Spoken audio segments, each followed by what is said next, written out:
Welcome to another episode of Truth Bombs and Heart Nudges. This week we are going to be reading chapter 4 of the book, God's Gift of Second Chances. Well, let's just dive right in. Chapter 4, Living in the Darkness. According to NASA.gov, a black hole is a place in space where gravity pulls so much that even light cannot get out. The gravity is so strong because matter has been squeezed into a tiny space. Satan wants you in a cell block. That was what my 13-year-old daughter told me at the time when we were talking about this. Satan wants to keep you in a tiny space of darkness. When you feel shame over things you've done, you keep to the dark in fear of what others will think if you bring it to the light. This is how Satan traps you and keeps you in the dark.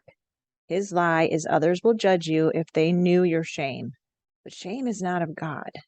Satan condemns us while God convicts us so we can change. Dictionary.com describes darkness as the state or quality of being dark, absence or deficiency of light, wickedness or evil, Satan the prince of darkness, obscurity, concealment, lack of knowledge or enlightenment. The state or quality of being dark.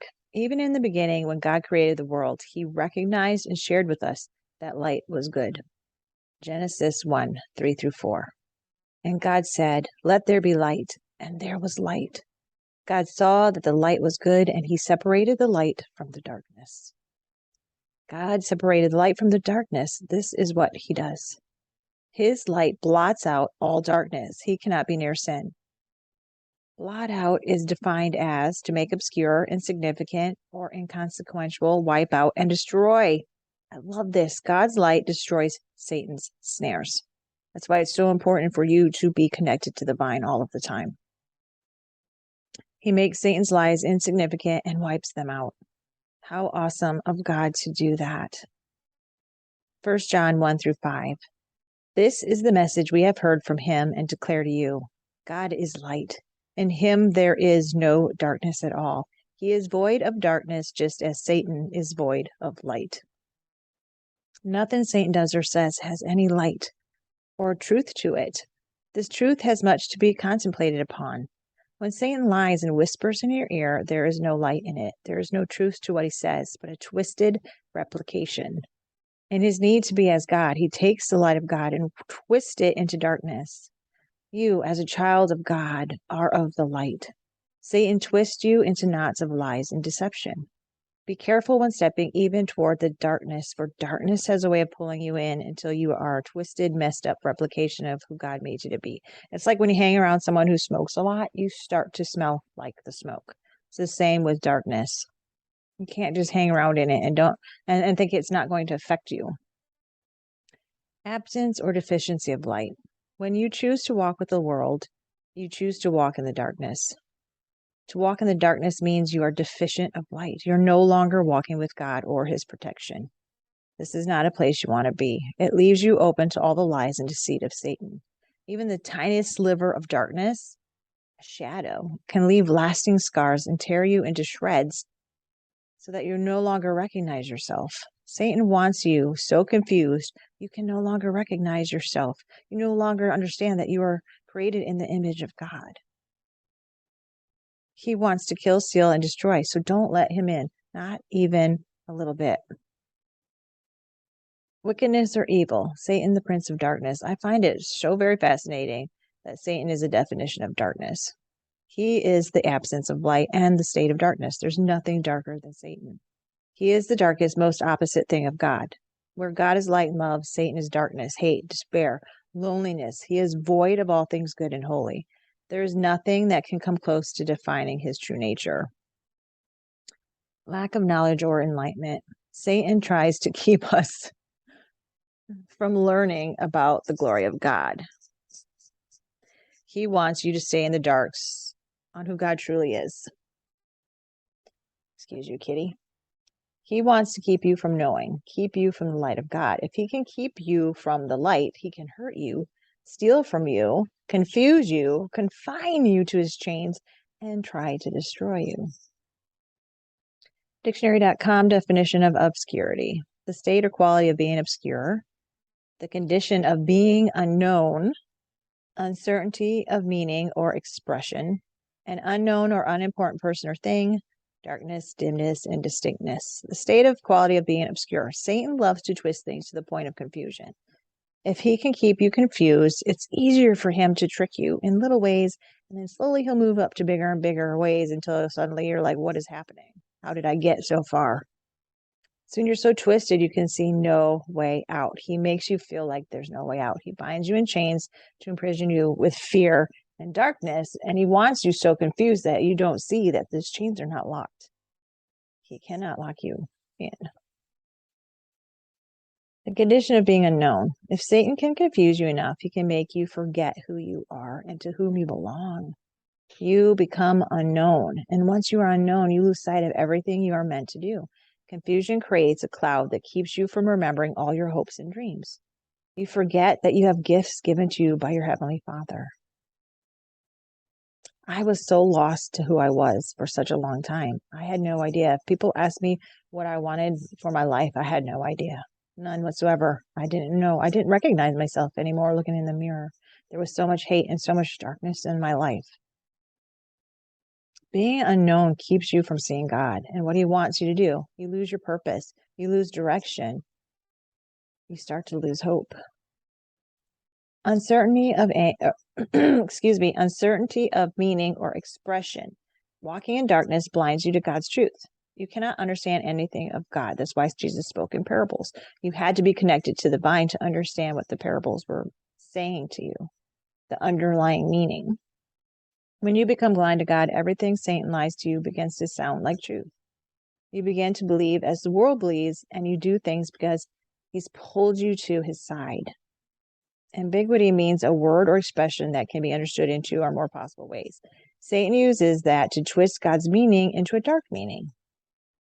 Both ways mean something. One is defined by darkness and one is defined by light. An unknown or unimportant person or thing. Satan wants you to be unknown. If you do not know who you are in Jesus, he can keep you under his thumb. He can direct you in the way he wants you to go, and he can pin you down in the darkness where you can't see it, and you become numb to all the darkness he has you doing. Just one step into the shadows can lead you full on into the darkness. Sometimes we think just this one little thing, just this one time, it's not going to hurt anyone. But the truth is, it hurts you. And when it hurts you, it hurts others. You never heard the expression, hurt people hurt people? You don't want to be that way. So it hurts you to be pulled away from God. It hurts you in many ways because you no longer feel like you're doing anything wrong. You become so lost even to yourself, and you become lost to your own shame.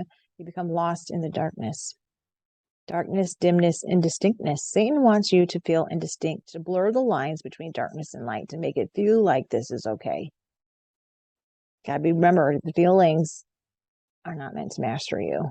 So be careful what you feel like is okay or it feels good, but is it the right thing to be doing? Satan likes to blur the lines between the truth and his lies. He pulls you in little by little.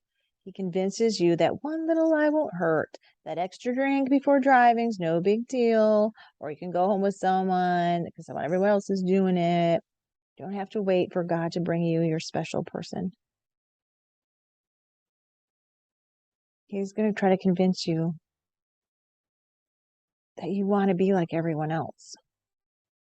And I see this so much as having been a teacher and all the bullying and the vindictiveness that children do nowadays.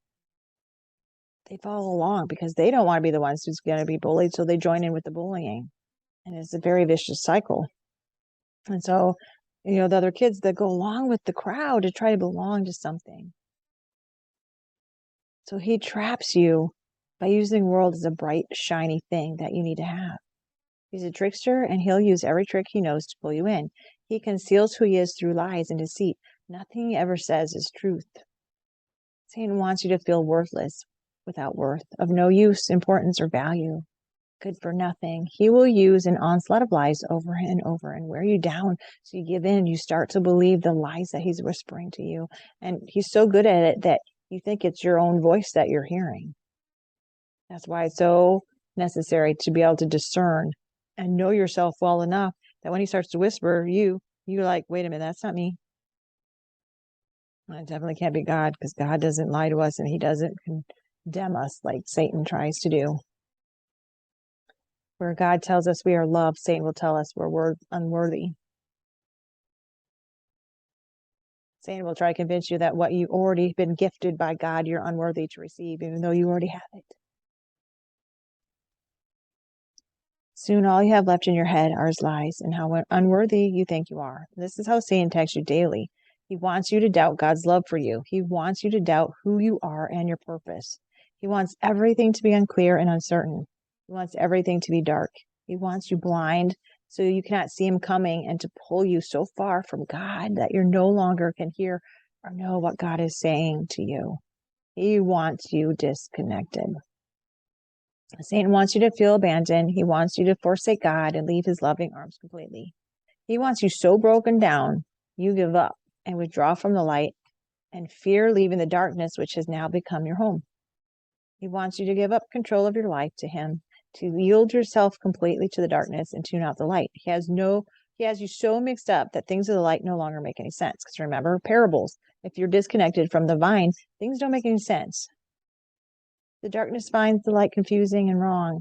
So you lose all self-control and do whatever feels good at that moment. So the world says if it feels good, then it must be right. If it feels good, you should do it. If it feels good, you should have it. Your impulses tell you to do it. It feels good. I want it, so I should have it. Soon you find yourself so full of shame that now you believe that you belong in the darkness. You feel so unworthy that no one could possibly love you. You can never escape because you deserve this.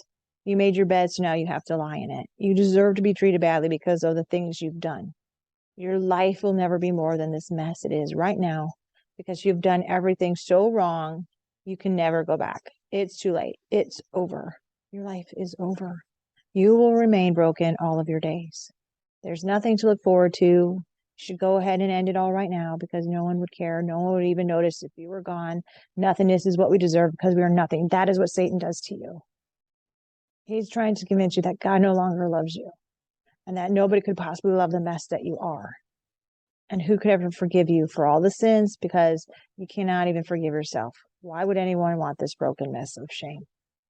Why bother trying when this is all there is? It is too late to change. It's too late to be more than this. Satan tries to convince you that it's too late, that you're too broken, you're too bruised, and no one could possibly love who you've become.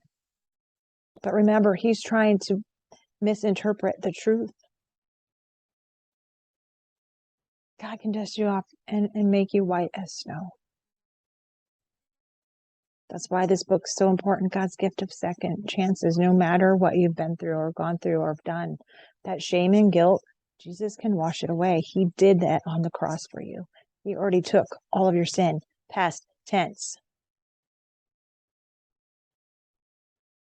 Where Saint tries to tell you are not enough, God says you already are worthy. Where Satan says you can never change, God says, I see your heart. Where Satan says you can never move, you have nothing left, God says, I've given you everything. You have everything because you belong to me. It's so easy for Satan to start with one little lie until you feel like you have nothing left. But you have everything. You're made in the image of God. Your body is a temple. That means God lives inside of you. So think about this for a moment. If God lives inside of you, how can you ever be unworthy? How can you never have what your heart desires if God is in you? And God places those desires in your heart so that you do walk in your purpose, because God's will is always going to come into completion. Satan tries to convince us and get us to be in our own way. But you can tell him, no, nope, I'm not doing this with you.